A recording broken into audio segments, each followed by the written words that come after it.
Hey cycling friends, James with Team Finish Strong here on a beautiful, sunny, late fall afternoon, enjoying some unseasonably warm weather, getting out for a ride. A couple weekends ago, I had a great opportunity to cycle with some of my teammates along the Silver Comet Trail.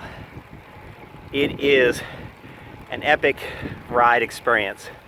60 miles of trail one way from the Atlanta area all the way to the state line. It is a very impressive achievement and a wonderful piece of cycling infrastructure here in the Southeast. It was wonderful. And we were riding together and we came upon a very interesting portion of the trail.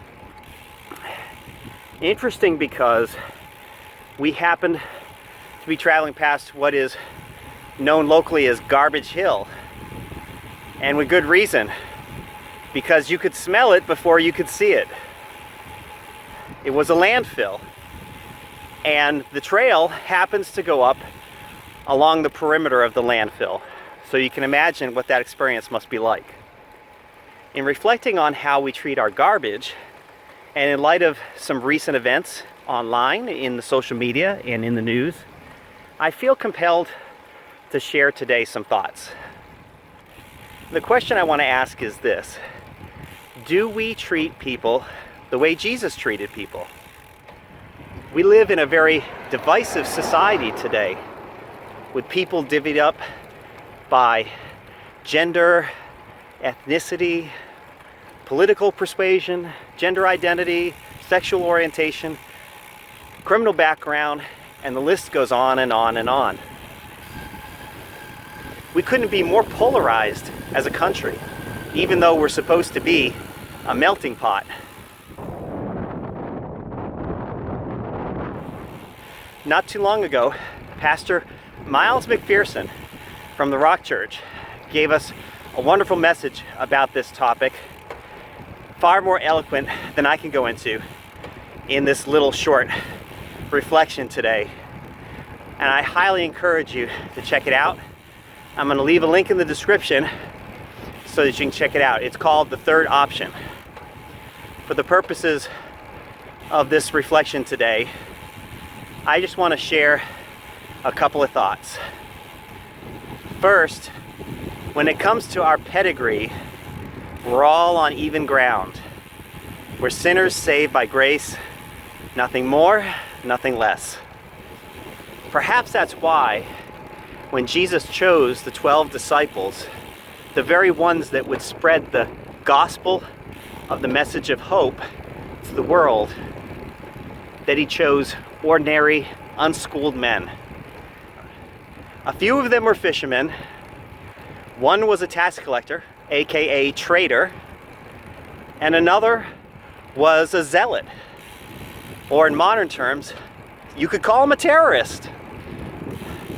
These were not men of noble standing or background in the society that day, and it's interesting that Jesus chose these folks. This begs the question, why would Jesus do such a thing? Why would he choose the least qualified candidates for such important leadership positions? Well, the Bible gives us some insight into that. You see, God has a habit of choosing some very interesting candidates for his work. I think of Moses, I think of Gideon perhaps, or David. If you had asked these men, they probably would have said they didn't feel they were qualified for the position. But God chose them anyway.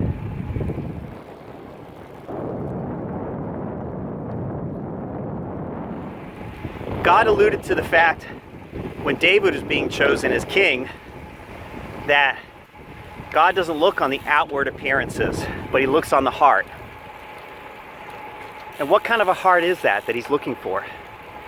A heart that is perfect towards him. A soft heart that's willing to yield to him and to trust him. a heart that's willing to be obedient. So pedigrees don't factor into the equation. Your pedigree, your background, education, or social standing didn't matter much to God. In fact, it says in 1 Corinthians that God chooses the foolish things of the world to shame the wise, and the weak things of the world to shame the strong, and the despised things even to nullify the things that are. And the reason for this, as Paul explains, is so that no one can boast before God. We're saved by grace through faith alone. That's it, period. That's the only qualification that God looks at. Everything else, He can work with. In fact, it's God that works in us to achieve His purposes. It's not our merits, our great looks, or our fantastic abilities that He's interested in. If you feel unqualified for the work of God because of your background or pedigree, you have nothing to worry about. Finish strong, and that's your thought for the week.